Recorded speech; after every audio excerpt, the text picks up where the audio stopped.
जी अस्सलाम वालेकुम। Lecture number 78 है, 76 है। अच्छा ये कैफ 5 है, सॉरी जी। कैफ 1 लेक्चर 76 स्टार्ट करते हैं जी।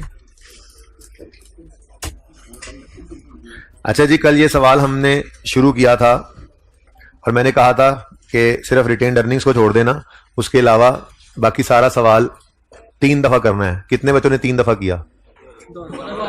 अच्छा 2 दफा वाले में 3 दफा वाले भी हैं सारे। जिन्होंने कम से कम 2 दफा किया वो हाथ खड़ा करें। अच्छा जिन्होंने 1 दफा किया, ये 2 दफा वाले हाथ खड़ा रखें, 2 दफा वाले हाथ खड़ा रखें। जिन्होंने 1 दफा किया, जिन्होंने 1 बार भी नहीं किया वो कौन है? हाथ खड़ा करें जिन्होंने 1 बार भी नहीं किया। ग्लासेस वाले भाई, आपने 1 बार भी नहीं किया है? हाथ क्यों नहीं खड़ा कर रहे? दोनों हाथ ऊपर कर लो, दोनों हाथ ऊपर करो, दोनों हाथ ऊपर करो। नहीं नहीं, ये सगले को कह रहा हूं, ये सबसे आगे जो बैठा, दोनों हाथ ऊपर कर लो। तुम थे ना? अच्छा जी भाई, अपना नुकसान कर रहे हो, सुनो, अपना नुकसान कर रहे हो हैं। तुम लोगों को तो शर्म आनी नहीं है, घर वालों के पैसे बर्बाद कर रहे हो। सुनो भाई सुनो, मैंने आपसे ये कहा था प्लीज कि इस स्टैंडर्ड में कंपैरेटिव कहे ना कहे हमने बनाने हैं। 2 साल की इनकम स्टेटमेंट, 2 साल की चेंजेस इन इक्विटी और 3 साल की बैलेंस शीट। नोट फिर जाहिर है जितने साल की इनकम स्टेटमेंट है उतने साल का नोट था, बैलेंस शीट का भी 3 साल का कर लिया, वो तो उसी हिसाब से बनता है। अच्छा, अब मैंने आपको कहा था अगर सारी चीजें रिक्वायर की हुई हो तो तरतीब क्या रखनी है? पहले इनकम स्टेटमेंट, फिर जिन्होंने 2 दफा या 3 दफा ये सवाल किया है ना, उनको शदीद फायदा होगा इंशाल्लाह। ओके, और जिन्होंने नहीं किया फिर अल्लाह मालिक है उनका भी, अल्लाह करेगा वो आज जाके वो भी सवाल करेंगे 2-3 दफा और फिर अगला भी जी। इनकम स्टेटमेंट पहले सही बनाएंगे, सही कर लेंगे, फिर उस सही प्रॉफिट को आगे यूज कर सकते हैं चेंज इन इक्विटी में, दूसरे नंबर पे वो बना लेंगे और फिर वहां से सही रिटेन अर्निंग्स को लेकर आ सकते हैं बैलेंस शीट के अंदर। इसलिए तरतीब मैंने कही थी income statement, change in equity और बैलेंस शीट। लेकिन अगर कभी सवाल के अंदर बैलेंस शीट डायरेक्ट मांग ले तो फिर ये चेंज इन इक्विटी डायरेक्ट मांग ले। आज 2 पास पेपर होमवर्क में दूंगा।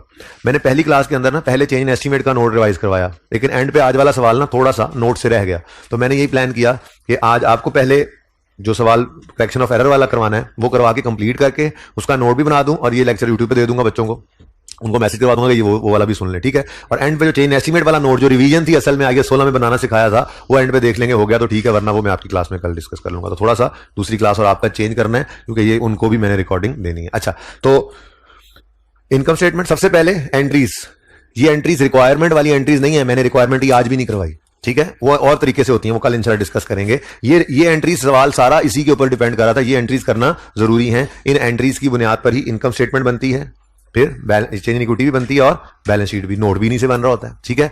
अब इनकम स्टेटमेंट, बैलेंस शीट और चेंज इन इक्विटी, 3 साल की गलतियां थी। इनकम स्टेटमेंट तो बनी है 2 साल की, 2 साल की गलतियां उधर सही होगी। Income statement for the year होती है, तो 3 की गलती को 3 में सही किया, 2 की गलती को 2 में सही किया। चेंजेस इन इक्विटी भी 2 साल की होती है, तो 3 की गलतियां 3 में सही होकर आ गई, ऑलरेडी सही हुई थी, 2 की गलतियां 2 में सही होकर आ गई, और उससे पहले की जितनी गलतियां हो वो ओपनिंग के अंदर एडजस्ट करते हैं। मैंने आपको कहा था ओपनिंग 2 बार लिखा जाता है।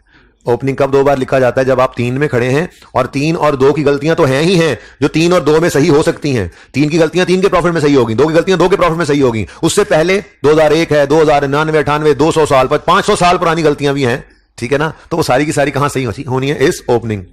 तो इसका मतलब ये हुआ कि अगर आप 2003 में खड़े हैं तो 3 और 2 की गलतियां तो 2 साल की चेंज इन इक्विटी बनानी है ना, वो 3 और 2 में आप सही कर लेंगे। इससे पहले जितने मर्जी साल की गलतियां हो वो सारी की सारी ओपनिंग में सही होंगी। और अगर ये सिचुएशन आ जाए कि 3 में खड़े हैं तो 3 और 2 की गलतियों के अलावा पहले साल की भी गलतियां हैं, तो जो ओपनिंग बैलेंस है वो 2 बार लिखा हुआ नजर आएगा। एक बार अकाउंटेंट का गलत वाला और फिर एडजस्टमेंट के बाद एक बार रीस्टेटेड, ठीक है बेटा, सही है ना। नहीं लिख सकते, लिख सकते हैं यार, कल बताया था, लेकिन अब आप ओपनिंग लिखना, मैंने ओपनिंग लिख दिया, अब ओपनिंग लिखना है, ठीक है। अच्छा जी, अच्छा जी, उसके बाद इनकम स्टेटमेंट बन गई, कोई मसला हुआ था? बोलो, कोई कंफ्यूजन? चेंज इन इक्विटी में कोई कंफ्यूजन? बैलेंस शीट में कोई कंफ्यूजन? बैलेंस शीट में एक बात की थी कि बैलेंस शीट एज ऑन बनती है तो इसमें हमें रीस्टार्ट करना पड़ता है। एक छोटा सा कॉन्सेप्ट यहां पर ये लेजर बनाकर भी दिया था, ठीक है ना, कि अगर आप balance income statement for the year है तो 3 की गलती को 3 में सही कर लिया, 2 की गलती को 2 में, 1 की गलती को ओपनिंग में। चलो जरा इस तरह से जरा और सादा करते हैं। Income statement for the year है, इधर देखो, income statement for the year है, 2 की गलती को 2 में सही किया, 3 की गलती को 3 में सही कर दिया। बैलेंस शीट एज ऑन है, तो बैलेंस शीट में 1 की गलती को 1 में सही किया और 2 में आकर 1 और 2 दोनों की गलतियां आई, 3 में आकर 1 2 3 तीनों आ गई। क्यों? मैंने आपको समझाया था कि देखें, जब आपने 2001 में +15 किया प्लांट में, तो आपने क्लोजिंग तो एडजस्ट करके 315 वहां लिख दिया, लेकिन ये जो 450 उसने दिया हुआ है, उसने अपने ओपनिंग से एडिशन डिस्पोजल वगैरह करके क्लोजिंग निकाला होगा, तो उसके ओपनिंग में तो 300 ही पड़ा है, वो तो खुद बहुत 315 नहीं ना हो गया। तो ये वाला इंपैक्ट 15 का भी 450 के ऊपर हमें ही लाना पड़ता है, और फिर इस साल की 17 की गलती अलग से आई। फिर ऐसे ही उसने 450 को ओपनिंग बनाया था, हमने तो 450 को बदल के 482 कर दिया। ये 482 उसका ओपनिंग तो नहीं बना था, इसलिए फिर हमें इसको भी रीस्टार्ट करना पड़ा था। तो ये बात समझ आ गई थी कल। अच्छा, उसके बाद हम बना रहे थे नोट। मैंने कहा था नोट के अंदर आप क्या करोगे, अंग्रेजी पहले सवाल से उठाकर लिख दोगे। ड्यूरिंग द ईयर ये मामला हुआ, चेंज इन पॉलिसी का हमें जो है वो करना पड़ रहा है, ठीक है। वो अंग्रेजी सवाल से उठाकर लिख ली। ये मैंने ये कलर भी किया था आपकी क्लास में। ये कम से कम इतना लिख लो, जिसको समझ नहीं आ रही वो सारा लिख दो, और जो इससे कम लिख सके वो इससे कम लिख दो, ठीक है। बस थोड़ी सी बात बतानी है कि हुआ क्या, 2003 में स्टैंडर्ड बदल गया। पहले इंटरेस्ट एक्सपेंस आउट करते थे, अब कैपिटलाइज करना है, ठीक है। इस चेंज का इफेक्ट रेलेवेंट लाइन आइटम्स पर ये है। यहां जाके कहानी समझ आई थी कि ये जो ऊपर रीस्टेटेड लिखा हुआ है, प्रॉफिट एंड लॉस में तो सेल भी है, कॉस्ट ऑफ सेल भी है, सेलिंग एडमिन फाइनेंस, पता नहीं क्या कुछ पड़ा हुआ है ऊपर रीस्टेटेड लिखे होने का मतलब क्या है, सारी चीजें रीस्टेट हो गई हैं? नहीं, यूजर को फिर जाके नोट में बताया कि नहीं जी नहीं, वो जो इनकम स्टेटमेंट में रीस्टेटेड लिखा हुआ है ना, उसमें सिर्फ हमने इंटरेस्ट एक्सपेंस को रीस्टेट किया था, जिस वजह से ये प्रॉफिट भी बदला है, बाकी सारी आइटम्स चेंज नहीं हुई थी। मोहतरम यूजर, ये जो बैलेंस शीट के ऊपर रीस्टेटेड लिखा हुआ है, इसमें हमने सिर्फ प्लांट को रीस्टेट किया था, बाकी चीजें अपनी जगह पर सही पड़ी हुई हैं, ठीक है। बाकी 2 फरमाइशी प्रोग्राम थे, प्रॉफिट और रिटेन्ड अर्निंग्स, ठीक है। और सही है ना? कोई कंफ्यूजन है तो पूछो। एक चीज जो रह गई थी वो है रिटेन्ड अर्निंग्स के अंदर इंक्रीज या डिक्रीज का देखना। तो रिटेन्ड अर्निंग्स में पहले एक देसी तरीका जो सिर्फ इस सवाल में चलना है, हर में नहीं चल सकता, हर एक में नहीं चल सकता, सिर्फ इस सवाल में चलना है, पहले वो लगवाता हूं, पर वो हम अप्लाई नहीं किया करेंगे, ठीक है। क्यों? क्योंकि वो हर सवाल में चल नहीं सकता, इसलिए काम तो वो करेंगे जो हर सवाल में चले, पर फिलहाल तो चलो गुजारा करते हैं, ठीक है ना। पहली बार है तो मुझे बताएं उसकी रिटेन्ड अर्निंग्स कितनी थी जो उसने निकाली हुई थी? 120। 2001 की रिटेन्ड अर्निंग उसकी कितनी थी जी? 120। और हमने रिटेन्ड अर्निंग्स कितनी कर दी? 100। यहां ना देखो, चलो 120, और बैलेंस शीट में हमारी रिटेन्ड अर्निंग्स कितनी आ रही हैं? 135। यही हमने निकाली ना। उसकी रिटेन्ड अर्निंग्स 120, हमारी रिटेन्ड अर्निंग्स 135। तो हमने ये जो चेंजेस की, इससे रिटेन्ड अर्निंग्स 15 से बढ़ गई। तो increase in retained earnings, increase in retained earning कितने से जी? ये नहीं कहना कि ऊपर भी 15, इधर सारे सेम आने इस दफा। क्यों? क्योंकि सिर्फ एक ही चीज पड़ी है ना। लेकिन सवाल में मल्टीपल चीजें आ जाएं, ऊपर कोई एसेट हो, कोई लायबिलिटी हो, 2-3 चीजें आ जाएं, तो फिर तो ये सेम नहीं हो सकता ना। इसलिए कभी आपने ये ऐसे कोई नकल, ऐसे कोई जुगाड़ नहीं लगाना, बस सुकून से हर जगह कॉन्सेप्ट अप्लाई करते जाएं, चलते जाएं। नेक्स्ट, उसकी रिटेन्ड अर्निंग जो मैंने वो काट दी थी, यूज ही नहीं की थी, वो कितनी थी जी? 500। हमने जो रिटेन्ड अर्निंग निकाली वो कितनी है? 532। तो हमने जो चेंजेस की, इस वजह से रिटेन्ड अर्निंग्स में 32 का इंक्रीज आ गया। तो इंक्रीज इन रिटेन्ड अर्निंग्स कितना है जी? 32, ठीक है। उसने जो रिटेन्ड अर्निंग्स निकाली थी अपनी 2003 की, वो थी 955 है, नजर नहीं आ रहा, 955। हमने जो रिटेन्ड अर्निंग्स निकाली वो निकली 996। तो हमने जो चेंजेस की, इस वजह से रिटेन्ड अर्निंग्स 41 से बढ़ गई, ठीक है। ये बात समझ आती है? ये बात समझ आई है? ये रिटेन्ड अर्निंग्स हमारी जो हमने ये नई वाली निकाली है, और ये रिटेन्ड अर्निंग उसने जो पहले से निकाल के सवाल में दी हुई थी। ये 2 हमने रीस्टेट कर दी क्योंकि ये पहले से उस तक पहुंची हुई थी, और ये तो पहली बार रीस्टेट की, इसलिए इसके साथ रीस्टेट लिखा। लेकिन फर्क तो पड़ गया ना, जो डिफरेंस था वो हमने बता दिया, कोई मसला नहीं। लेकिन ये तरीका हमने अप्लाई नहीं करना, ठीक है। ये तरीका ना हर सवाल पे अप्लाई होगा नहीं, क्योंकि हर सवाल के अंदर सारी रिटेन्ड अर्निंग्स दी होना जरूरी नहीं है। इसलिए अब हम वो तरीका लगाएंगे जो हर सवाल पे लग सके। वो तरीके के लिए हम जरा वापस आएंगे अपने बेसिक्स पर, और एक इक्वेशन में लिखूंगा जो शायद आपको पता हो कि एसेट बराबर होते हैं कैपिटल प्लस लायबिलिटी, ठीक है। बल्कि यूं कह लें इक्विटी प्लस लायबिलिटी, एक ही बात है। अब इक्विटी के अंदर आप देख रहे हैं कि हम सिर्फ रिटेन्ड अर्निंग्स का कॉलम ही बना रहे हैं, हमारे सामने अवेलेबल ही वही है ना, ठीक है। तो हम यूं कह सकते हैं अब कि अगर मैं इसको रीअरेंज कर लूं तो ये इक्विटी यानी रिटेन्ड अर्निंग्स की बात कर रहा हूं, ये इक्विटी बराबर होगी एसेट्स माइनस लायबिलिटी। अब हम ये करेंगे कि हम अपने नोट के अंदर ही ऊपर देख लिया करेंगे कि एसेट्स में इंक्रीज है या डिक्रीज, प्लस माइनस लगा लेंगे। लायबिलिटीज में इंक्रीज है या डिक्रीज, प्लस माइनस लगा लेंगे, ठीक है। मिसाल के तौर पे एसेट में इंक्रीज आया 5 का, और लायबिलिटी में इंक्रीज आया, लेट से लायबिलिटी बढ़ गई जब वो 2 से, तो नेट के अंदर 3 का फर्क आ गया। लेकिन ऐसे ही करना है, सवाल पे अप्लाई करते हैं, ठीक है। अकाउंटिंग इक्वेशन से ये निकाला करेंगे ताकि हमें मोहताजी ना हो सवाल के अंदर पुरानी रिटेन्ड अर्निंग्स की। हम तो जब भी रिटेन्ड अर्निंग निकालेंगे हम ये लिखा करेंगे, ये इक्विटी या कैपिटल जो भी लिख लो is equal to asset minus liability. ये लिख लिया आपने छोटा सा, ठीक है। ये पर्चे में ये अंग्रेजी लिखने की जरूरत भी नहीं है, पर्चे में सिर्फ फिगर्स ही लिखा करोगे, लेकिन पहली बार है ना तो इसलिए आपको मैं समझा रहा हूं जी। बताएं जी, हमारे ऊपर आइटम्स अफेक्टिंग ऊपर नजर आ रहे हैं, कहीं और जाने की जरूरत नहीं, सामने नजर आ रहा है। प्लांट कितने से बढ़ रहा है? 15 से। तो इंक्रीज हुआ है एसेट कितने से? तो 15 से एसेट बढ़ा तो प्लस 15। लायबिलिटी है ही कोई नहीं, तो इसका मतलब इसका आंसर क्या आया?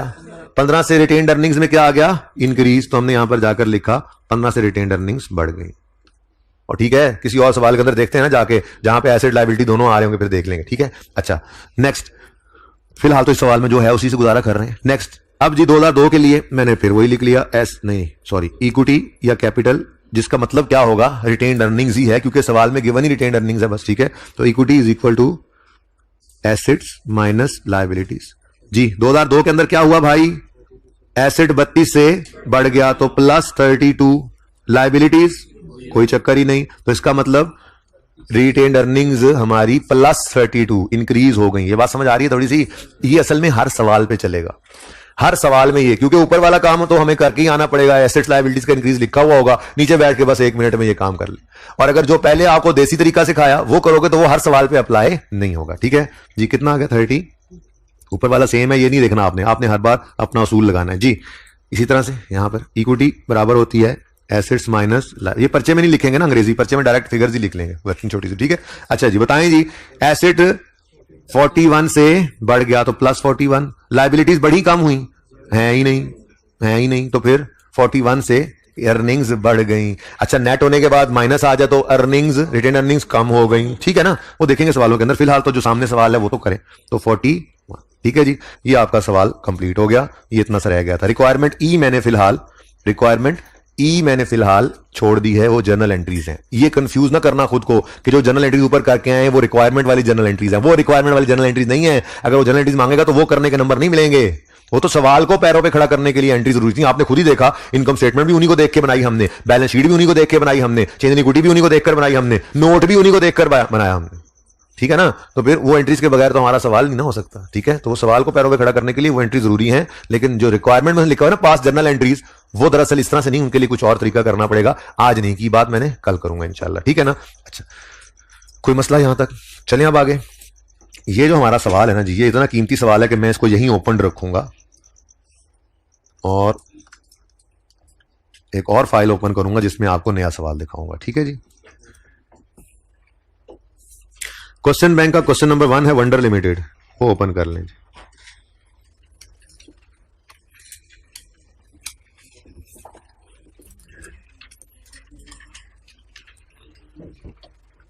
अच्छा वैसे मैंने पिछली क्लास के अंदर बच्चों को कहा था कि चेंज इन एस्टीमेट का नोट आप घर से बना लाना, तो फिलहाल उन्होंने कौन सा बना के आ जाना है। वो ये लेक्चर सुन रहे होंगे, हंस भी रहे होंगे इस बात पे, क्योंकि मैंने ये लेक्चर उनके लिए यूट्यूब पे अवेलेबल कराना है। पेज नंबर 399 पे wonder limited question bank 1, page 399 wonder limited question bank number 1।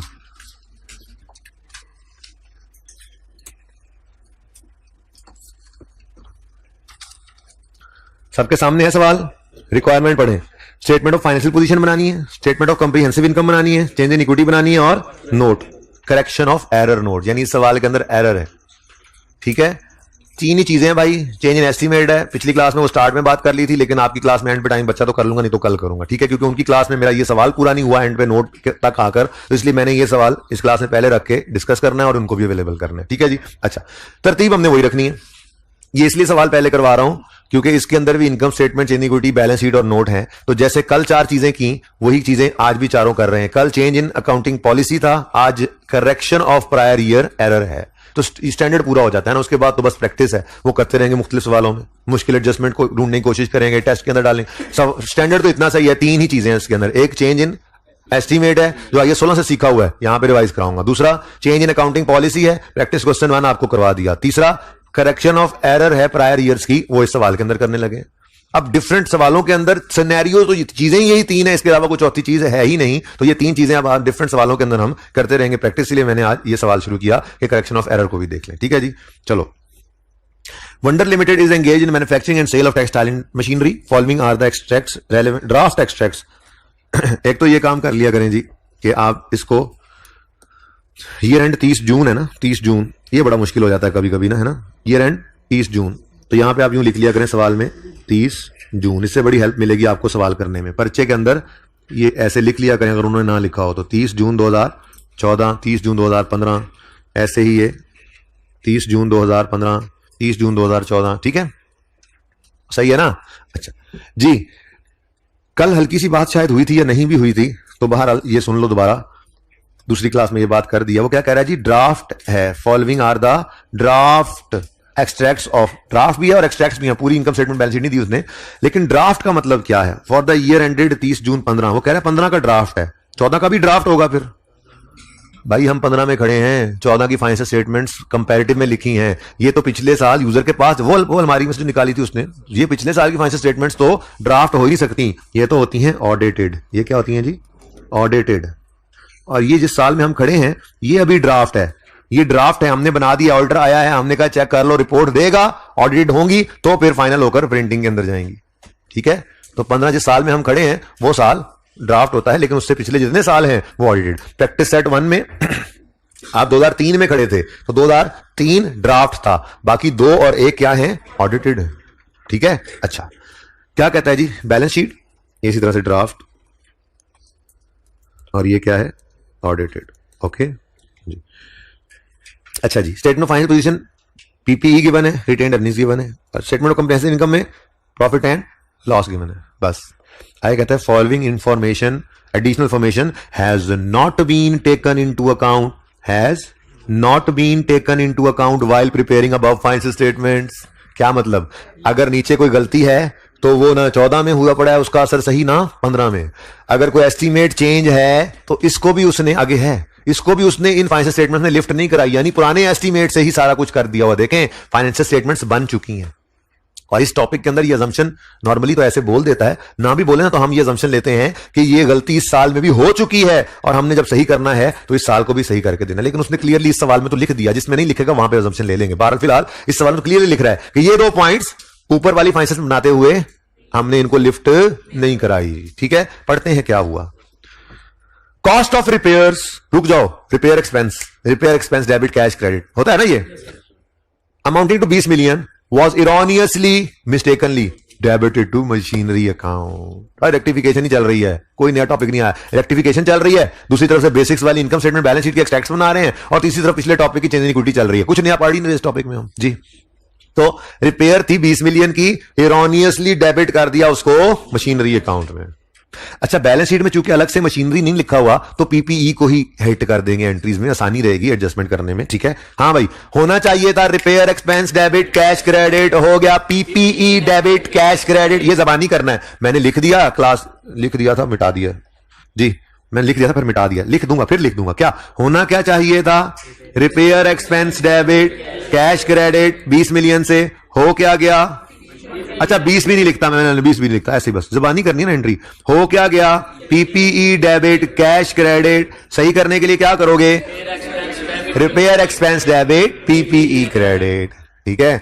लेकिन मेरे दोस्तों इसकी लाइफ भी गिवन है, और ये कोई CWIP नहीं है आजकल वाले सवाल की तरह से, इसलिए अगर एसेट बदला है तो डेप्रिसिएशन भी इंपैक्ट आएगा। एसेट में गड़बड़, एक एसेट गलत रिकॉर्ड कर लिया ना तो फिर डेप्रिसिएशन भी गलत चार्ज होगी, तो उसे भी क्या करेंगे, रिवर्स। लेकिन हमारे पास तो रेक्टिफाइंग एंट्री के अंदर वो मौजूद है, एसेट बढ़ा डेप्रिसिएशन बढ़ा लो, एसेट कम और डेप्रिसिएशन भी कम कर लो, ठीक है। अच्छा चलो ये तो देख, estimated useful life of machine is 10 साल। नेक्स्ट, ऑन 1 जुलाई 14, ये पिछले साल का आखिरी दिन है, हमारे साल का पहला दिन, हमारे साल का पहला दिन, क्योंकि हमारा साल 1 जुलाई से 30 जून वाला है, तो हम 15 में खड़े हैं, तो 30 जून 15 में खड़े हैं, तो ये साल शुरू होगा 1 जुलाई 14 को।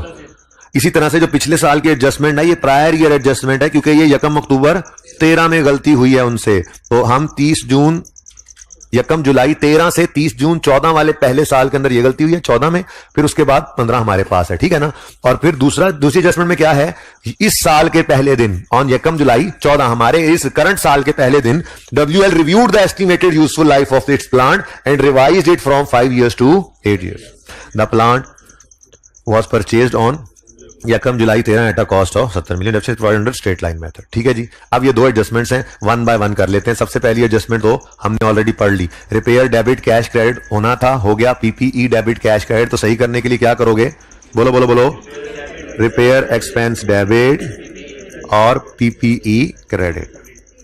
कितने से जी? 20 से। और साथ ही आपको पता है अगर एसेट क्रेडिट हो रहा है मतलब कम हो रहा है तो डेप्रिसिएशन को भी कम कर लेंगे। तो फिर डेप्शन कम करने की एंट्री क्या है? मुझे तो आती नहीं, पता नहीं आपको कैसे आती है जी। डेप्शन बढ़ाने की एंट्री है। अच्छा सुनो सुनो सुनो एक मिनट। डेप्शन की एंट्री भी अक्यूमुलेटेड डेप्शन को क्रेडिट करने की बजाय एसेट को क्रेडिट कर देना आसानी रहेगी। ये सुन लो ऐसी मिसाल के तौर पे depreciation expense debit asset credit भी हो सकता है। बोलो अक्यूमुलेटेड डेप्शन भी क्रेडिट हो सकता है, कोई फर्क इसमें? लेकिन चूंकि सवाल के अंदर बैलेंस शीट के फेस वाली पीपीई गिवन है, वो तो बुक वैल्यू में पड़ा होता है, तो फिर बेहतर है आप भी डेप्शन की एंट्री पीपीई को कर दें, एसेट को कर दें। अलग से एक डेप्शन लिखोगे भी सही तो कहां पे जाके प्लेस करोगे? और अगर उसको अल्टीमेटली सोचना पीपीई पर ही है तो लिखो ही मत, आसानी रहेगी आपको एडजस्टमेंट्स करने में। ऐसे ही डेप्शन रिवर्स करने की एंट्री क्या है? Asset debit depreciation expense credit. आप एसेट डेबिट कर दो या अक्यूमुलेटेड डेप्शन डेबिट कर दो, कोई फर्क नहीं पड़ता, ठीक है ना। ये कॉन्ट्रा एसेट जो है, एसेट का कम होना क्रेडिट, डेप्रिसिएशन एक्यूमुलेशन का बढ़ना क्रेडिट, एसेट का बढ़ना डेबिट, एक्यूमुलेशन का कम होना डेबिट, ठीक है ना। तो इसलिए अगर अलग से नहीं है एक्यूमुलेशन तो हम भी मुसीबत में खुद को नहीं डालेंगे, हम डेप्रिसिएशन की एंट्री भी एसेट को ही कर देंगे। एडजस्टमेंट करने में आसानी, एंट्रीज को आगे पोस्ट करने में आसानी, करेक्शंस वगैरह करने में आसानी रहेगी, ठीक है, सही है। तो एसेट बढ़ गया तो डेप्रिसिएशन को बढ़ा लेते हैं, एसेट कम हो जाए तो डेप्शन को कम कर लेते हैं। हमारा एसेट क्या हो रहा है? कम। कम करने की एंट्री मुझे आती नहीं है, पहले बढ़ाने की एंट्री बोले, डेप्शन एक्सपेंस डेबिट एसेट क्रेडिट। तो कम करने की एंट्री इसी के उलट, asset debit depreciation expense credit, ठीक है जी। कितने से? यार ये आपको ना हो सकता है तस्वीर बाद में खींचे तो नजर ना आए, इसलिए इसको जरा बोल्ड, ओए होए ज्यादा जज्बाती हो गया जी। डेप्री क्या था जी? पहले क्या था? रिपेयर एक्सपेंस डेबिट, ऐसे ही है ना, और property plant and equipment credit. और दूसरी एंट्री क्या की अभी? Property plant equipment debit depreciation expense credit. यहां तक कोई मसला? अच्छा अब एंट्री तो लिख ली हमने, अब इंपैक्ट की तरफ से हमें सुकून हो गया, अब सिर्फ फिगर निकालनी है, ये नहीं सोचना बढ़ाना है या कम करना है, ठीक है। लो भाई 20 मिलियन की ये गलती हुई है और ये गलती हुई है 1 अक्टूबर 13 पे, और ये साल एंड हुआ 30 जून 14 पे। तो अक्टूबर नवंबर दिसंबर 3 महीने और 6 महीने 30 जून 14 तक, तो ये हमारे साल से पिछले साल के अंदर 9 महीने में डेप्रिसिएशन की गड़बड़ हुई है। तो 20 डिवाइडेड बाय 10, 10 डिवाइडेड बाय 10। क्यों? ये देखो useful life of machine was 10 years, तो डिवाइड बाय 10 किया तो 1 साल की डेप्शन आ गई, लेकिन गलती 1 अक्टूबर को हुई है इसलिए 9/12 जी। 1.5 से डेप्रिसिएशन पीपीई डेबिट और डेप्रिसिएशन एक्सपेंस क्रेडिट। लेकिन बच्चों ये एसेट है, एसेट, इसकी गलती तो 1 साल पे आ जाती है और सही भी होके 1 साल में काम खत्म हो जाता है, लेकिन इसकी डेप्रिसिएशन की गलती फिर चलती रहती है। क्या मतलब? अगले साल जाएंगे तो ये एंट्री तो आपको करने की जरूरत नहीं पड़ेगी, लेकिन डेप्रिसिएशन तो फिर अगले साल भी गलत हुई पड़ी है। वो तो कह रहे हैं कि ये सारा काम जो नीचे हमने बताया, ये ऊपर वाले फाइनेंस स्टेटमेंट में उन्होंने इनको लिफ्ट नहीं कराई हुई, मतलब ये डेबिट अगर मशीनरी उन्होंने की थी, पीपीई किया था, तो वो डेबिट ही पड़ा हुआ है और डेप्शन भी हुआ पड़ा है। तो ये सारी गलती एंड तक, डेप्रिसिएशन की तो गलती फिर आगे तक चलती है। एसेट की गलती तो एक बार आपने सही कर लिया 14 में, लेकिन डेप्शन की गलती तो फिर हर साल होती रही होगी, तो फिर अगले साल भी यही एंट्री करनी पड़ेगी आपको, PPE debit depreciation expense credit. लेकिन इस बार आपको 20 डिवाइडेड बाय 10 करके बस छोड़ देना है, ठीक है। इसके बाद आपको कुछ भी नहीं करना जी। बोले 2, फ्रैक्शन नहीं लगाना। यहां तक कोई मसला? ये एडजस्टमेंट नंबर 1 है हमारी। कौन सी वैल्यू बेटा? हाँ, तो जब हम बैलेंस शीट बनाते हैं तो हम रीस्टार्ट नहीं करते, इसीलिए तो करते हैं। तो सही करेंगे, टेंशन न लो तुम, ठीक है। बस गलती को एक बार ही सही करना है, एसेट को एक बार ही सही करना है, हर साल नहीं सही करते रहना, ठीक है। कोई मसला नहीं है तो नोट कर लिया होगा, या तस्वीर बनानी है पे? ठीक ठीक। अच्छा जी, नेक्स्ट ऑन 1 जुलाई 14, ये है अब हमारे अगले साल का पहला दिन। देखे ना, 1 जुलाई 13 से 30 जून 14 तक 1 साल, फिर 1 जुलाई 14 से 30 जून 15 तक 2 साल। तो वो यहां पे अब खड़े होकर कोई बात कर रहा है। On 1 July 14 WL reviewed the estimated useful life of its plant and revised it from 5 to 8। ये टोटल की बात कर रहा है, ठीक है। 1 जुलाई 14 को खड़े होकर कह रहा है कि जो एसेट 1 जुलाई 13 को खरीदा था उस वक्त सोचा था 5 साल चलेगा, आज 1 साल गुजरने के बाद कह रहा है नहीं जी वो 10 साल चलेगा, सॉरी 8 साल चलेगा, ठीक है, 8 साल चलेगा। तो 1 साल तो गुजर चुका हुआ है ना, तो रिमेनिंग लाइफ कितनी? 7 साल। अब अगर आपको याद हो तो मैंने कहा था चेंज इन एस्टीमेट का प्रोस्पेक्टिव इंपैक्ट है। वैसे तो पिछली क्लास में ना मैंने उनको चेंज इन एस्टीमेट वाली रिवीजन पहले करवा दी थी, खैर आपको एंड पे करवा दूंगा, टाइम जितना होगा उसमें। याद उनको भी आ गई थी बात, याद आपको भी आ जाएगी इंशाल्लाह। आपको याद होगा, थोड़ा सा नजर तो मरा दूंगा, आपको याद होगा, आपको याद होगा, वैसे दूसरे पे ही आ जाता, ये कुछ ऐसी बात जो हमने कर रखी है। आपको याद होगा हमने कहा था जिस साल में चेंज इन एस्टीमेट आए, ये और सवाल है, ठीक है ना, थोड़ी रिवीजन कर रहा हूं, वो याद माजी जो जाब है भूले हुए आपको, ठीक है, कि अगर चेंज इन एस्टीमेट इस साल में आया है तो करंट ईयर के अंदर डेप्रिसिएशन पे जो इंपैक्ट आता है हम कहते थे फ्यूचर ईयर में उसी के बराबर आता है। लेकिन इससे फिर आपको सिखाया था कि करंट ईयर में आप खड़े होकर कहोगे ओल्ड एस्टीमेट की डिडक्शन इस तरह से थी, न्यू की इस तरह से थी, ठीक है, और सही वाली चार्ज कर दोगे। लेकिन यहां पे मसला और है, यहां पे मसला क्या है, उन्होंने पुराने एस्टीमेट वाली डेप्रिसिएशन चार्ज की हुई है। क्यों? उसने ऊपर क्या लाइन लिखी हुई थी, उसने ऊपर, ये बात थोड़ी सी याद आ गई, इतनी की याद करानी थी, इसकी ये सवाल मैंने उनको करवाया ना, आपको भी करवाना ही है। बाद में टाइम ना बचा तो कल कर लेंगे, लेकिन चूंकि उनकी क्लास में ये सवाल पूरा आज नहीं हुआ, पहली बार ऐसा हुआ, जो आपने किया उन्होंने नहीं किया, तो फिर मैंने इसलिए इसको पहले रख दिया। ओके, अच्छा जी, ये देखो वो क्या कह रहा है, following additional information has not been taken into account while preparing. ये वाली फाइनेंशियल स्टेटमेंट्स, उन्हीं के अंदर एक बात लिखी हुई है कि 1 जुलाई 14 पे एस्टीमेट चेंज हुआ है, और ऊपर क्या लिख रहा है, ये इन फाइनेंशियल स्टेटमेंट्स के अंदर इसको हमने लिफ्ट नहीं कराई। तो इसका मतलब फिर यही है कि पुराने एस्टीमेट के साथ डिडक्शन चार्ज हो गई। भाई देखो फाइनेंशियल स्टेटमेंट्स बन चुकी हैं, ये तो हो ही नहीं सकता कि इस साल की डिडक्शन चार्ज हुए बगैर ये बन गई हूं, ठीक है। और वैसे भी आइए सेठ के सवालों में ना, अगर सवाल आज तो सवाल चीख रहा है, मैं बार बार कह रहा हूं, सवाल ना भी कहता तो हम यही अज्यूम किया करते हैं इन सवालों में कि ये साल की गलती भी है, इस साल को भी हम सही करते हैं। बहरहाल अभी तो लिखा हुआ है उसमें, ठीक है। क्या कह रहा है, ये एस्टीमेट चेंज हुआ है और ये ऊपर वाली फाइल बनाते हुए हमने नहीं कंसिडर किया, तो इसका मतलब पुराने एस्टीमेट के हिसाब से डेप्सिट कर गए ना। अब एक छोटी सी वर्किंग हमें करनी पड़ेगी, ये जरा निकालें, ओल्ड एस्टीमेट से डेप्सिट कितनी बनती थी, न्यू से कितनी बनती है, और फर्क क्या है, वो एक्सेस है या, अगर एक्सेस हुई तो रिवर्स करेंगे और अगर शॉर्ट हुई तो चार्ज कर देंगे। गलती में अगर उसने एक्सेस डेप्सिट चार्ज कर दी तो रिवर्स कर देंगे, और अगर शॉर्ट चार्ज की तो बोलो मजीद चार्ज कर देंगे। शाबाश, हिम्मत करो, ये 2 फिगर्स निकालो, खुद से सारे बच्चे निकालो। पुराने एस्टीमेट के हिसाब से चलता तो डेप्रिसिएशन कितनी आती, नए के हिसाब से चलता तो डेप्रिसिएशन कितनी आती।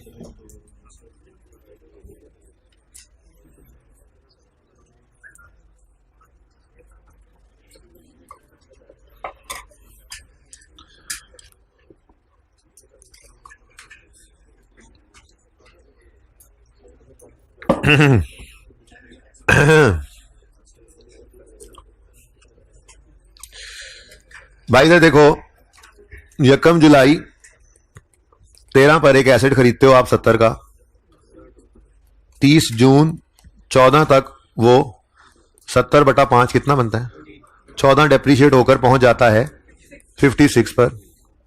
ये 30 जून 14 या 1 जुलाई 14 एक ही बात है ना, ये इस दिन की बुक वैल्यू बनती है। और ये भाई साहब क्या कर गए चुके हैं, ये 70/5 करके 14 की डेप्रिसिएशन चार्ज कर चुके हुए हैं, ठीक। लेकिन ऐसे थोड़ी काम करना, ये तो ऐसे सीखा हुआ हमने जी। पुराने एस्टीमेट के हिसाब से डेप्रिशिएट होता तो इस साल डेप्रिसिएशन आती 70/5 14 रुपए, ठीक है। एस्टीमेट बदल गया 1 साल गुजरने के बाद, तो 1 साल गुजरने के बाद 70 में से 14 पिछले साल की डेप्रिसिएशन माइनस हुई थी, ये कितना आता है, ये 56 ने अब डेप्रिशिएट होना है। ये book value date of change in estimate, और इस दिन खड़े होकर लाइफ वो कह रहा है टोटल 8 है, तो रिमेनिंग कितनी है 7, ठीक है। तो इसने डेप्रिसिएशन चार्ज कर दी 14, होनी चाहिए थी 8, तो फिर 6 की डेप्रिसिएशन ज्यादा चार्ज हो गई है। डेप्रिसिएशन क्या है, एक्सेस है, excess depreciation to be reversed. अब डेप्रिसिएशन चार्ज करने की एंट्री मुझे आती है, रिवर्स की आती नहीं है, तो चार्ज करने की एंट्री बोलो डेप्रिसिएशन डेबिट, अक्यूमुलेशन क्रेडिट, और रिवर्स करने की accumulation debit, depreciation credit. Accumulation की बजाय एसेट को ही हिट कर दो, तो पीपीई डेबिट, पीपी, ओहो 14 में भी जाके सही करेंगे, 14 में भी जाके सही करेंगे, 14 में भी जाके सही करेंगे, 14 में ना ही नहीं बोल रहे, सोए पड़े हैं। चेंज इन एस्टीमेट के बारे में कहा था, प्रोस्पेक्टिव एप्लीकेशन है, जिस साल में खड़े हो उसको और फ्यूचर ईयर्स को सही करो, पिछले सालों को कुछ छेड़ने की जरूरत नहीं होती चेंज इन एस्टीमेट में। पता नहीं सोए पड़े, मुझे भूल भी जाता है, पता है आपको, आप ये समय मुझे सारा पता है, मुझे भूल भी हो सकता है, आप लोग याद कराया करें जी। तो पीपीई डेबिट और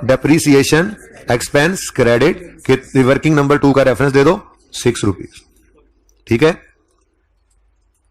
ओके। लो जी, सवाल तो खत्म हो गया। ये देखो वर्किंग्स खत्म हो गई हैं। हाँ हाँ, बस अब तो इनकम स्टेटमेंट बनाएंगे, बैलेंस शीट बनाएंगे, चेंज इन इक्विटी बनाएंगे, बस नोट बनाएंगे। अल्लाह खैर सल्लाह। इनकम स्टेटमेंट तो आप ही बनाओगे। इधर देखो, मैंने तो बना ली इनकम स्टेटमेंट। ये देखो भाई, कोई कंफ्यूजन है तो पूछो, कोई कंफ्यूजन है तो पूछो। नहीं तो तरीका बताया था, वन बाय वन देखना भी, इधर कुछ ना देखें, ठीक है। तरीका बताया था, तरीका बताया था। इनकम स्टेटमेंट बनानी है तो पहले उठाओ गलत वाले प्रॉफिट्स, सवाल से उठाओ गलत वाले प्रॉफिट्स, एडजस्टमेंट्स को सही कर लो, ठीक है। इनकम स्टेटमेंट 15 में खड़े हो, 2 साल की बनेगी, 15 की और 14 की। 15 की गलती को 15 में सही करना, 14 की गलती को 14 में सही करना। ये इनकम स्टेटमेंट है, फॉर द ईयर होती है, एज ऑन नहीं होती। इसलिए 14 की गलती 14 में सही, 15 की गलती 15 में सही। जल्दी करो, 30 सेकंड है इनकम स्टेटमेंट बनाने के लिए आपके पास। 30 सेकंड बहुत ज्यादा है, ये मुफ्त के नंबर है। आप मुश्किल काम कर चुके हैं, प्लस माइनस ही तो करना है। अब हिम्मत करें, हिम्मत करें। तस्वीरें फिर बना लीजिएगा, कितनी नसियां जा रही हैं तस्वीरें, आपके लिए ही यहां पे नोट किया हुआ है।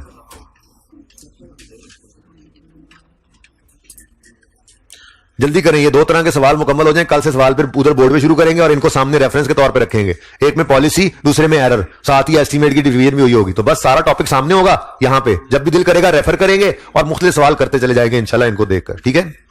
फिर बोर्ड के इस तरफ इन्हें ओपन रखा करेंगे और बोर्ड को उस तरफ सवाल किया करेंगे। जल्दी करें, शाबाश।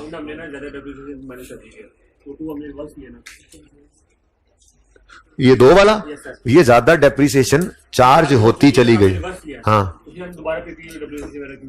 बेटा, वो चेंज इन एस्टीमेट है, वो प्लांट का मसला था, ये मशीनरी है, या पता नहीं वो मशीनरी थी तो ये प्लांट है। 2 डिफरेंट एसेट्स, तो डिफरेंट एसेट्स है ना, दोनों ही पीपीई में पड़े हैं मेरे चांद। वो दूसरा एसेट था, वो एडजस्टमेंट। इसमें 2 है, रिवर्स की डेप्रिसिएशन ज्यादा माइनस हो गई 2015 में, और 2 रिवर्स दिया, क्योंकि अभी दोबारा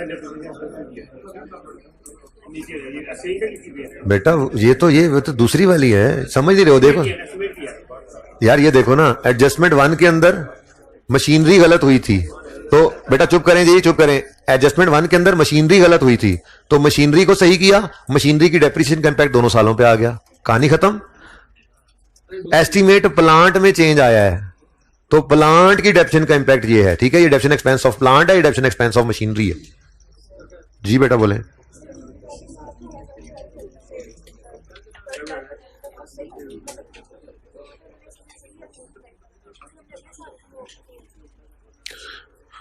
बेटा एस्टीमेट चेंज जिस साल में आता है, इंपैक्ट सिर्फ उस साल और फ्यूचर ईयर्स पे लेते हैं, प्रीवियस को नहीं छेड़ते। एस्टीमेट उन्होंने उस वक्त अपने हिसाब से सही ही लगाया था, ठीक है। इस साल में आके बदल गया, तो चेंज इन एस्टीमेट की अकाउंटिंग ये कहती है, आगे सेट कहता है कि एक अंदाजा था, बदल गया, कोई बात नहीं, पिछले साल को जाके मत सही करो, कितनी मुसीबत पड़ जाती है रीस्टेटेड और ये और वो। बस ठीक है, अंदाजा था ना, गलती होगी, इस बार सही कर लो, ऑनवर्ड सही रखना। बेटा प्लीज चुप करें।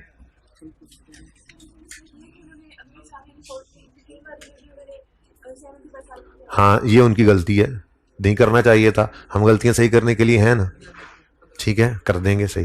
लेकिन इसीलिए हम अभी देखते हैं थोड़ा सा फर्क, इसलिए तो मैं ये क्लास में पहले ये सवाल करा के उनको अपलोड करना है, क्योंकि मैं ये चाह रहा था कि नोट बन जाए, लेकिन टाइम नहीं बचा एंड पे, सिर्फ शुरू में एस्टीमेट चेंज को डिस्कस करने की वजह से, ताकि मैं दोनों के दरमियान फर्क बता सकूं आपको। आपका ये कंफ्यूजन थोड़ी देर में दूर होगा, नोट बन जाएगा। तो इनकम स्टेटमेंट पे बना दो।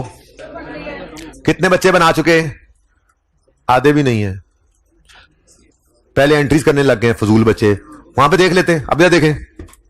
गलत प्रॉफिट बताएं मुझे, गलत प्रॉफिट बताएं, गलत प्रॉफिट बताएं। 78 और 90 गलत प्रॉफिट आ गए इधर, 78 और 90, 78 और 90। अब जनाब हमारा ग्रीन पेन बाहर आया, एडजस्टमेंट वाला पेन बाहर आ चुका है, और एडजस्टमेंट वाला पेन कह रहा है कि इनकम स्टेटमेंट बनाते हुए इनकम एक्सपेंसेस को देखना, एसेट्स को मत देखना। ये ग्रीन पेन बता रहा है हमें, ठीक है। एक्सपेंस 20 से डेबिट हुआ मतलब बढ़ गया, एक्सपेंस के बढ़ने से प्रॉफिट कम होगा, और एक्सपेंस 1.5 से कम हो गया, एक्सपेंस के कम होने से प्रॉफिट। देखो ना, है मुफ्त के नंबर या नहीं? मुश्किल काम तो वही था जो हो गया, बल्कि मुश्किल काम भी पहले से सीखा हुआ है, रेक्टिफिकेशन तो हमें आती है। तो इतना आसान स्टैंडर्ड है, बस छुट्टी नहीं करनी होती, हमने रोज आते रहे तो सब चीजें समझ आती रहती हैं जी। तो 78 में पहला 20, एक्सपेंस बढ़ा तो प्रॉफिट कम, एक्सपेंस कम हुआ तो प्रॉफिट बढ़ गया, ठीक है जी। 59.5, लेकिन ये 59.5 परेशान कर देगा सरताज को, और वो लड़ाई करने के लिए निकल पड़ेगा, क्योंकि उसके पास जो फाइनेंशियल स्टेटमेंट्स हैं उनमें ये 78 नजर आ रहा है ऑडिटेड, जो उसके पास घर में पड़ी है। तो इसको समझाने के लिए, रोकने के लिए, खुद को बचाने के लिए हम यहां पे लिखेंगे। वो अलग बात है कि नोट में जाके बताएंगे दरअसल क्या चीज रीस्टेट हुई है। ठीक है, ओके। अगला साल आता है जी 2015 का। 2015 में एक्सपेंस 2 रुपए से कम हो रहा है तो प्रॉफिट 2 से बढ़ गया। एक्सपेंस 6 से कम हो रहा है तो प्रॉफिट 6 से बढ़ गया। मौजें, waves, go and kill these waves. तो एक्सपेंस के कम होने से प्रॉफिट बढ़ गया 2 से, एक्सपेंस के कम होने से प्रॉफिट बढ़ गया 6 से, तो सही वाला प्रॉफिट 98 एग्जैक्ट। इसके साथ रीस्टेटेड लिखें।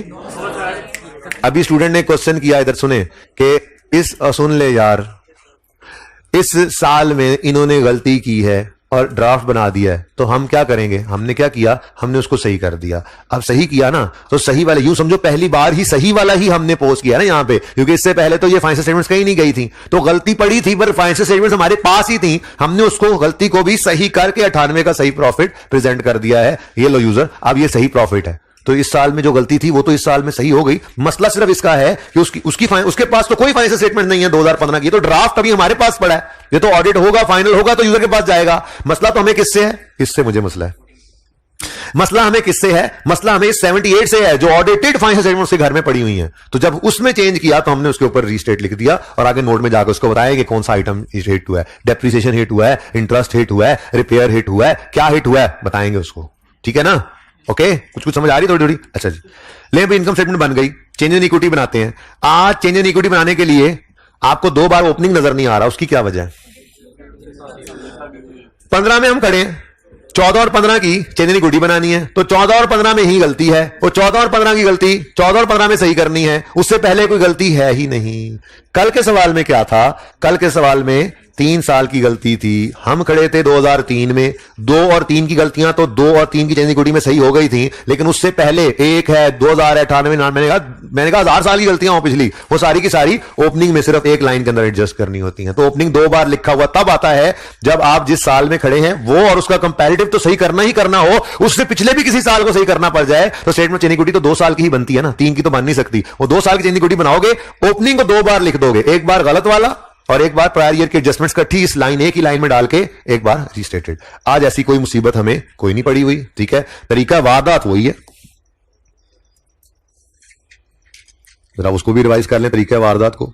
Statement of change in equity.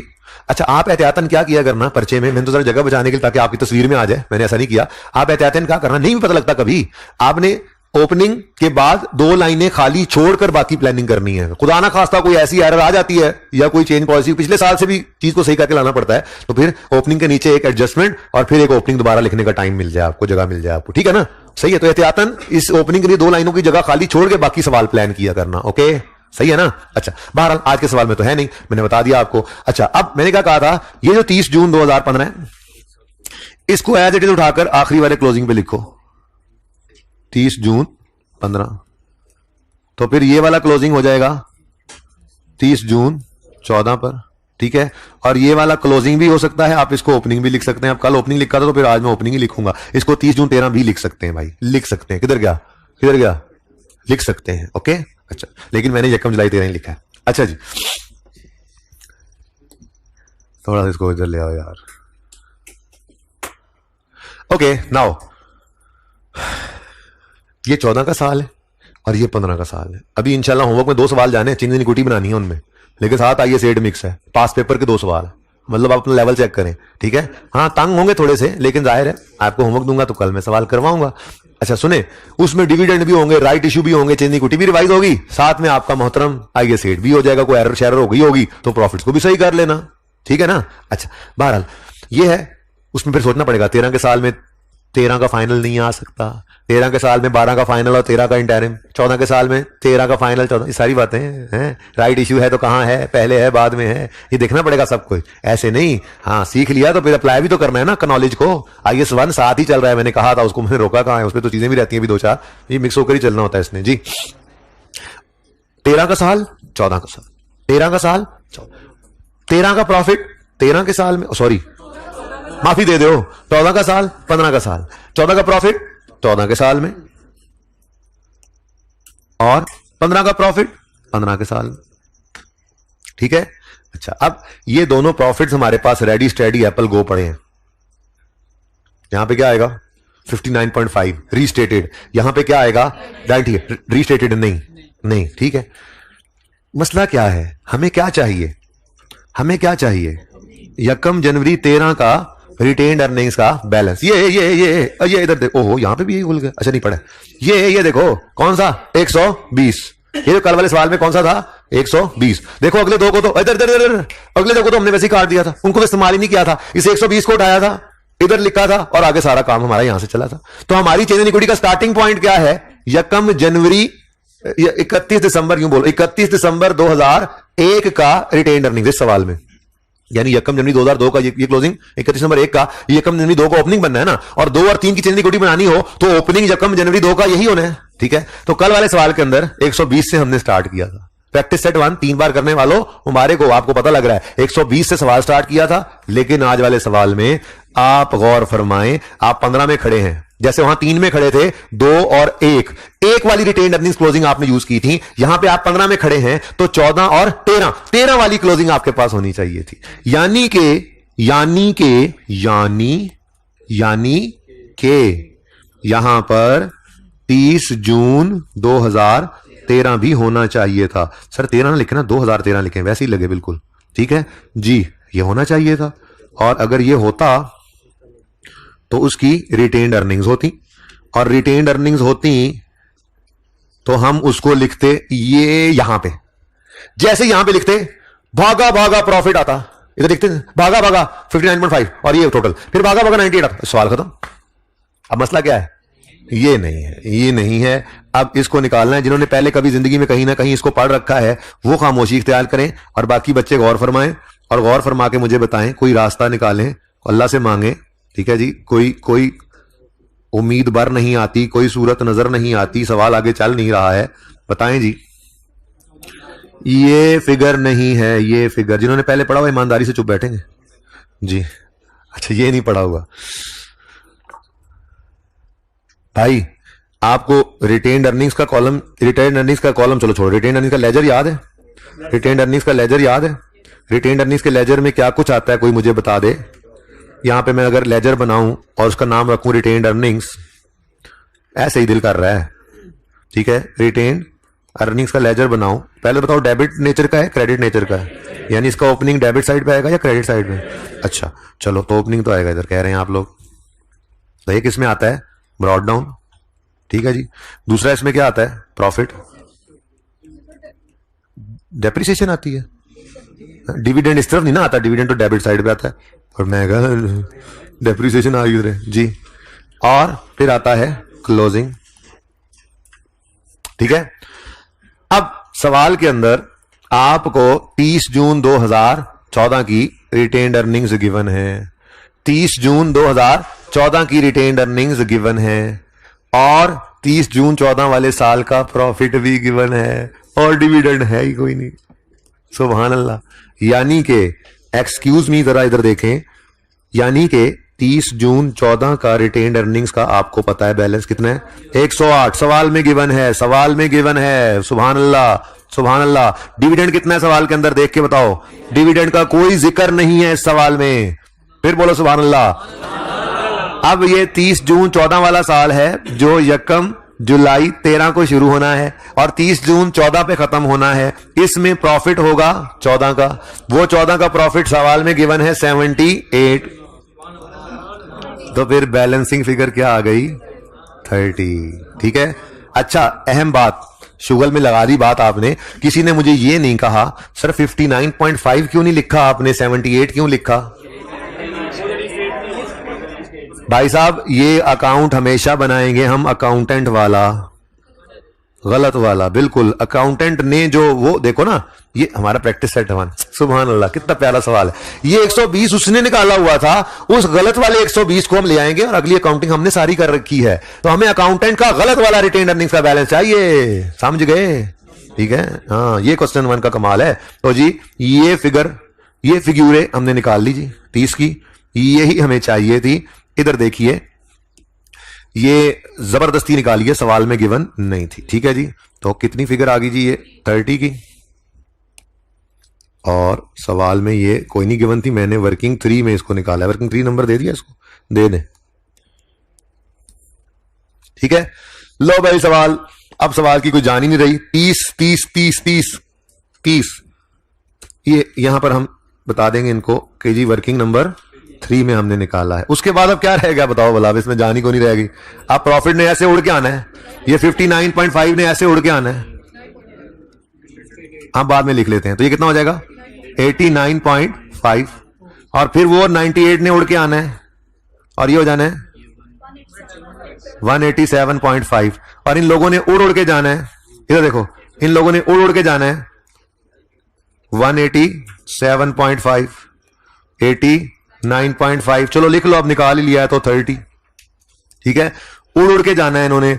30 जून 13 नहीं, 30 जून 14 रीस्टेट किया आपने। 13 में तो कोई गलती नहीं थी भाई जी, रीस्टेटेड। इधर देखो, ये प्रॉफिट रीस्टेटेड है, जिसकी वजह से ये रिटेन्ड अर्निंग्स भी, क्योंकि उसके पास जो फाइनेंशियल स्टेटमेंट्स गई पड़ी हैं उनमें रिटेन्ड अर्निंग्स जो है वो 108 की हैं, हमने बदल दिया उसको। ठीक है जी, सही है। लो भाई, कमाल हो गया, जमाल हो गया, बैलेंस शीट साथ ही बन गई ऐसी बातों बातों में। वैसे ये चलो लिख दो, अब क्या कर सकते हैं। 30 वैसे हमने खुद निकाला है, पर उसने ना डाटा इतना नहीं दिया होगा कि हम तीसरे साल को प्लांट को नहीं ले सकेंगे। प्लांट का 3 साल का डाटा गिवन ही नहीं है। ठीक है, यहां तक को मसला। ये 30 कैसे निकला, समझ आई? ओके। आज रीस्टेटेड 2 बार क्यों आ रहा है सिर्फ? ओपनिंग सही है ना, ओपनिंग में कोई मसला नहीं है। कल तो ओपनिंग में भी गड़बड़ थी। ठीक है, अच्छा जी, किस रो में बैठा हुआ था? आगे आ जाओ, किस रो में? ठीक है, चलो चलें आगे। बैलेंस शीट में क्या रह गया भाई? पीपीई रह गया, बस पीपीई रह गया भाई। साथ ही हो, बैलेंस शीट बना लूं बाकी? ओके, अच्छा जी, ओके है। अच्छा तो बोलो बोलो जी, बोलो। सबसे पहला काम क्या करें? रिटेन्ड अर्निंग्स तो पहले चेंज इक्विटी बनाई इसीलिए थी, चली गई। अब पीपीई उठा लो। 130 और 189 करो, जल्दी से करो, 1 मिनट में कर लो। मैं ये कर देता हूं, चलो 1 कितना 30 और 189। चलो भाई चुप करके जरा जल्दी से मुझे आंसर कर दो, जल्दी करो जल्दी करो जल्दी करो, सब बच्चे सब बच्चे सब बच्चे।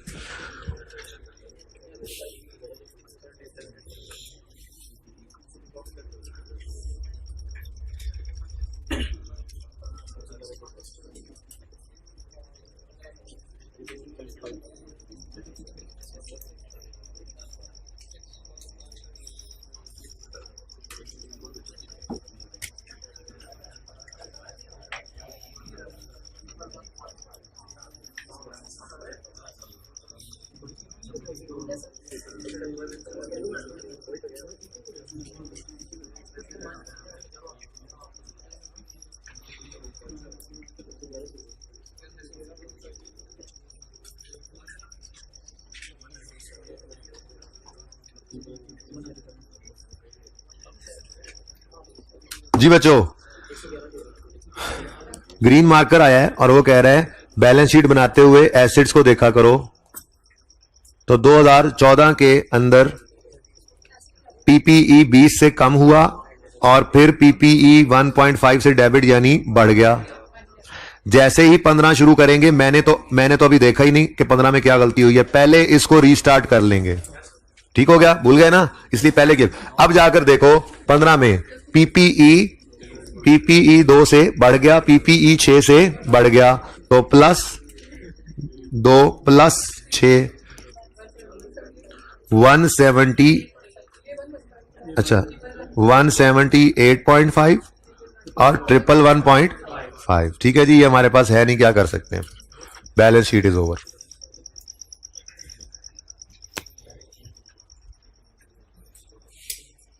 -20 की नहीं समझ आ रही तुम्हें? -20 की नहीं समझ आ रही? 14 में देखो रिपेयर एक्सपेंस बढ़ा, पीपीई कम हुआ। एक्सपेंस डेबिट पीपीई क्रेडिट, तो एसेट क्रेडिट होने का मतलब क्या है? एसेट कम हुआ। तो ये 14 में हमने एसेट को कम ही तो किया 20 से। 15 में इसलिए कम किया कि 14 में ये -20 करने से 15 खुद ब खुद हो नहीं गया था ना चेंज। ये जो कल बात की थी, ये समझ नहीं आई थी। तो ये वही बात है। याद रखने के लिए इनकम स्टेटमेंट सुनो, इनकम स्टेटमेंट बनाते हुए सुनो, इनकम स्टेटमेंट बनाते हुए 14 के साल में सिर्फ 14 की गलती सही करोगे, 15 के साल में सिर्फ 15 की। बैलेंस शीट बनाते हुए 14 के साल में 14 की गलती सही करोगे, 15 के साल में 14 15 दोनों की सही करोगे। याद रखना, बैलेंस शीट एज ऑन बनती है, ठीक है ना। नोट, आज के नोट का नाम है एरर करेक्शन। काश अब बताए इतने तानाशानी, इंसान सुस्त होता है तो होता जाता है। खैर अभी तो सुस्ती नहीं थी, मैंने तो ये 2 सवाल इसलिए यहां पे किए हैं ताकि अब ऑनवर्ड जो सवाल भी बोर्ड पे करें ना, सामने मैं इनको रखा करूंगा। चेंज इन पॉलिसी आएगी तो मैं ये क्वेश्चन का नोट ओपन करूंगा, कभी बैलेंस शीट मांगा तो बैलेंस शीट नोट मांगा, मैं कहूंगा आ जाओ भाई करेक्शन वगैरह आएगा, इसको ओपन किया करूंगा, सवाल वहां करते रहेंगे। लेकिन फिर भी इंसान ही है ना। अब दिल क्या कर रहा है मेरा, कुछ ऐसा होता कि मैं ये लाइन यहां से कट करता, अंग्रेजी में उनकी लिखी हुई जो किताब वालों की है, तो यहां से कट होके यहां कॉपी होके यहां पे पेस्ट हो जाती हैं, लेकिन नहीं, लिखना पड़ेगा, ठीक है। तो लिखते हैं, क्या हुआ भाई, ये अंग्रेजी लिखो। एरर करेक्शन नोट है, क्या एरर हुआ है जिसको करेक्ट कर रहे हो। आप कह रहे हो cost of repair amounted 20 was rounded debit to machinery account on account October. Cost of क्या बोलो जरा, वो मुझे भूल गया, देख के बोलो। Repair, cost of repair amounting to rupees 20 million was erroneously debited to machinery account. बस इतना काफी है, बता दिया उनको, ठीक है जी। अब देखना जरा, बड़े ध्यान से देखना। The effect of this correction, थोड़ा सा फर्क भी होना चाहिए ना। The effect of this change in policy, इसलिए ये यहां मैंने यहां पे नोट किया, ठीक है ना, ताकि फर्क जान के जीते रहे। The effect of this change, और यहां पे the effect of this correction, ऊपर एरर करेक्शन नोट है ना, ठीक है। आपने करेक्शन की है, चेंज थोड़ी किया पॉलिसी को, करेक्शन किया है, ठीक है। The effect of this correction, आगे वही बात है, on relevant line items of, पूरा लिखना है पर्चे में, financial statements is as follows. हाँ जी, पहली हेडिंग आइटम्स, बोलो आइटम्स अफेक्टिंग, जरा इसको इधर ले आए, थोड़ा सा जगह बन जाएगी। Items affecting statement of comprehensive income, पूरा लिखना है आपने, SOCI। कितने साल की इनकम स्टेटमेंट बनाई हुई है आपने, तो 30 जून 2015, 30 जून 2014, ठीक है जी। अब बताएं जी, करेक्ट एंट्रीज देखकर बताएं जी, 14 के साल में एक repair expense line item hit हुआ, दूसरा डेप्रीसिएशन हिट हुआ। रिपेयर एक्सपेंस 20 से बढ़ गया, तो आपने यहां पे आकर लिखा increase in repair expense, increase in repair expense कितना जी, 20 से। और नेक्स्ट 1.5 से depreciation expense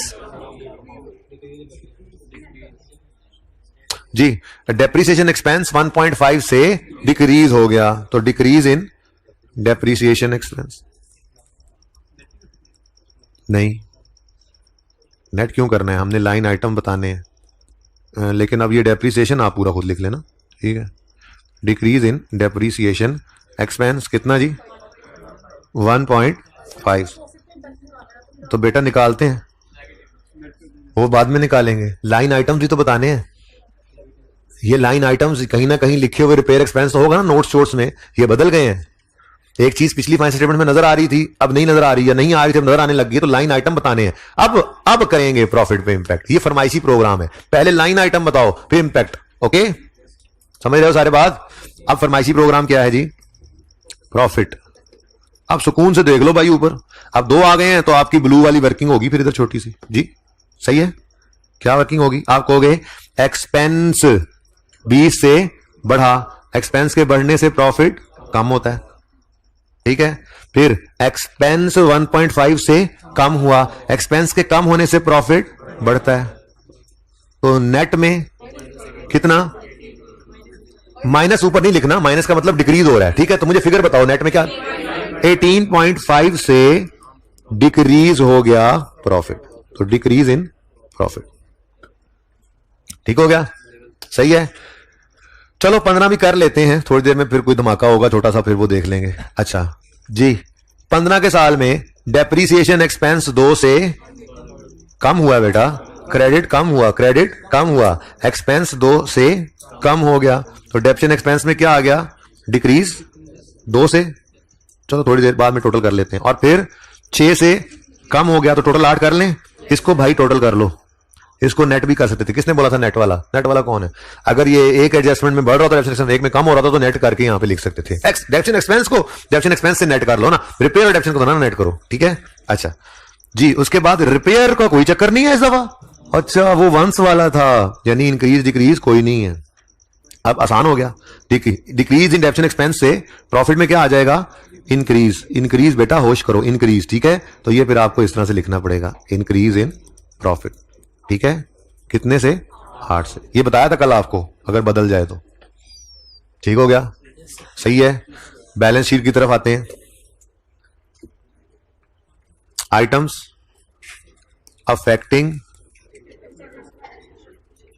affecting statement of financial position. जी देखें भाई, सिर्फ पीपीई ही है, हर तरफ छाया हुआ है, ठीक है। तो पीपीई 20 से क्रेडिट यानी कम हुआ। इंसान बन जाना यार, क्या ऐसी जरूरी तूने जुगत लगानी है साथ पर? पीछे मुड़ के देख रहा है ना, देखो, हाँ इट्स ओके।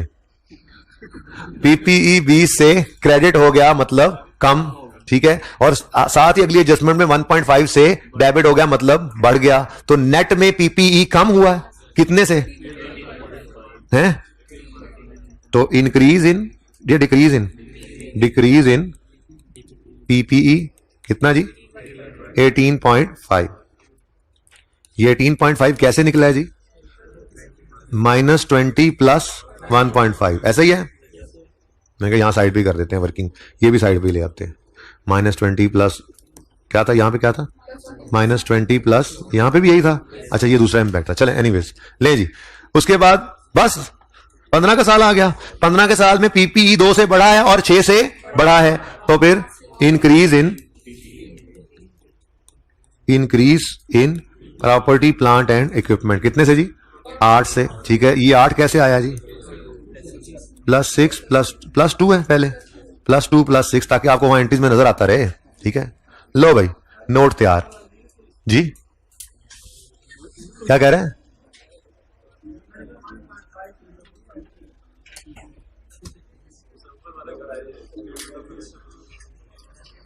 पीपीई 2 से बढ़ गया, 6 से बढ़ गया, टोटल 8 से बढ़ गया ना दोनों एडजस्टमेंट में, तो मैंने 8 से ही बढ़ाया है। इंक्रीज इन पीपीई है। वो भाई साहब बिल्कुल सही कह रहे हैं, वो भाई साहब बिल्कुल सही कह रहे हैं। बैलेंस शीट के अंदर बेटा प्लीज, मैं तो कुछ कहना तो तुसी भी रोना भी है, शिकायत भी लग जानी मेरी जी। बेटा भाई साहब बिल्कुल सही कह रहे हैं, बैलेंस शीट के अंदर एज ऑन इंपैक्ट आता है। आपने 18.5 का फर्क डाला 14 में, 15 के अंदर उसका असर नहीं आना क्या? बोलो, इसका मतलब आपको 14 और 15 सामने रख के चलना पड़ेगा, वर्किंग तफसीली करनी पड़ेगी। आप रीस्टार्ट करोगे, आप कहोगे 14 में पीपीई कम हुआ था, फिर बढ़ा था, फिर बढ़ा, फिर बढ़ा, तब जाके सही आंसर आएगा। चेक भी कर लेना बेशक। क्यों, कैसे पता लगेगा? आप कहते हो जी आपने पीपीई 15 के अंदर 178.5 निकाला है, ठीक है, और उसका पीपीई कितना है सवाल के अंदर? 189, ठीक है। तो 189 माइनस 178.5, जरा आंसर निकालो। 178.5 और 189 डिफरेंस निकालो, 10.5। अभी तो आपने 8 निकाला, ये तो अभी 8 निकला हुआ है, इसका मतलब ये तो गलत हो गया, ठीक है। अब इसको मिटाकर जो नीचे वाला फ्रैक्शन है उसका टोटल करो, क्या आता है? -10.5, यानी कि डिक्रीज, और हो भी डिक्रीज रहा था, तो बैलेंस शीट के अंदर भी रीस्टार्ट करना है, नोट में भी बैलेंस शीट के आइटम में रीस्टार्ट ही करना है। तो एक बच्चा बोला सारे उस पर हंस रहे थे, हालांकि वो एक बच्चा ही सही था, ठीक है जी, और सही है। फर्क समझ आया? ये 189 से, बस ठीक है यार, 189, ठीक है, 189 से 178.5 पे आया है। ये 10.5 से डिक्रीज हुआ है हमारी गलतियां सही करने से। आप थोड़ी देर पहले कह रहे थे 8 से इंक्रीज हो गया, नहीं, 8 से इंक्रीज नहीं हुआ, तो डिक्रीज ही है पीपीई के अंदर, 10.5 से है, ठीक है जी। और वर्किंग जो है वो नीचे वाली उठाकर ले आओ, ठीक है जी। अच्छा, फरमाइशी प्रोग्राम फरमाइशी प्रोग्राम क्या है पता है आपको? Retained earnings. Retained earnings standard का फरमाइशी प्रोग्राम है और इसके लिए हमने क्या तरीका सोचा हुआ है जी और क्या तरीका इख्तियार किया हुआ है? Asset equal to equity equal to, अच्छा आप डायरेक्ट ही करो, इक्विटी एसेट में डिक्रीज है माइनस 18.5, तो लिएबिलिटी है ही कोई नहीं, तो रिटेन्ड अर्निंग्स में भी क्या आ गया? डिक्रीज। रट्टा नहीं लगाना के ऊपर एक ही है तो बस वही कर लिया करो, नहीं ऐसे नहीं करना, ठीक है? हर बार सोचना है मुश्किल सवालों के लिए जी। 18.5 नेक्स्ट अगले साल में आए तो एसेट में डिक्रीज है तो equity is equal to minus 10.5 minus 0, वो भी लिख दो, चलो माइनस 0 भी लिख दो कि है कोई नहीं लायबिलिटी जी, बोलो। तो 10.5 से ही रिटेन्ड अर्निंग्स में क्या आ गया? डिक्रीज, ठीक है? लेकिन अब आज की सबसे अहम बात सुनो, तस्वीर बाद में खींचना क्यों फिर खींचनी पड़नी है।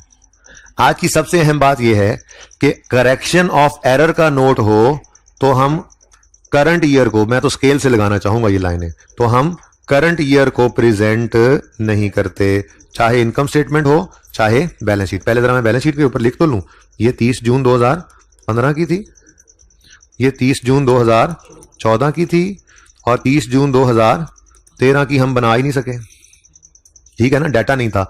जरा मैं कुछ चीजें इसमें से मिटा दूं अगर आप चाहें तो, -20 प्लस 1.5 कहेंगे तो नीचे लिख दूंगा दोबारा, ठीक है ना? बल्कि लिख देता हूं, ये पकड़ो, ये मुझे लिखवाना, जो मैंने मिटाया जरा मुझे लिखवाना है दोबारा आपने। कौन लिखवाएगा? शाबाश बेटा शाबाश, 1 मिनट जी। माइनस प्लस 1, ठीक है जी, चलो बेहतर हो गया। लो भाई बताएं जी, 3 साल की बैलेंस शीट ही बनाई थी ना कल। अब कल वाले सवाल जैसा ये सवाल बन गया है, मसला सिर्फ ये है कि इस सवाल के अंदर हमें पीपी तो गिवन ही नहीं था, इसलिए हम 3 का साल बना नहीं सकते थे, बनना था। लेकिन अहम बात क्या करने लगा था कि आपके अगर करेक्शन ऑफ एरर का नोट आ जाए सवाल में तो आपका करंट ईयर प्रेजेंट ही नहीं होगा, करंट ईयर प्रेजेंट नहीं होगा, सिर्फ चेंज इन पॉलिसी के अंदर करंट ईयर। देखें एक बच्चे का क्वेश्चन आया था स्टार्ट में, वो बात को इस तरफ लेकर जा रहा था, लेकिन जब एक गलती है ना, गलती तो गलती को आपने सही कर दिया, एक गलती थी आपकी, उसको सही करके यूजर को बताने की जरूरत नहीं है। मैं दोबारा ओपन करता हूं जी।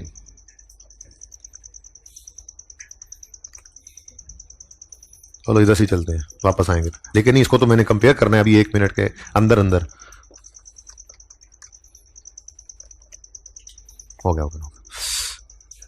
बात तो है काफी देर लग गई है करके, ठीक है? आपको वो याद तो हो ही गई होगी अब बात जो मैंने की। क्या बात की थी मैंने डिफरेंट? क्या बात की है डिफरेंट? कि अगर करेक्शन ऑफ एरर का नोट है तो करंट ईयर को नोट में लिखने की जरूरत नहीं है। पागल नहीं है हम कि यूजर को बताएं हमने इस साल पहले ड्राफ्ट में ये गलती की थी, फिर इस साल के अंदर इस ड्राफ्ट को सही भी कर लिया। क्यों भाई, क्यों? बात समझे हो?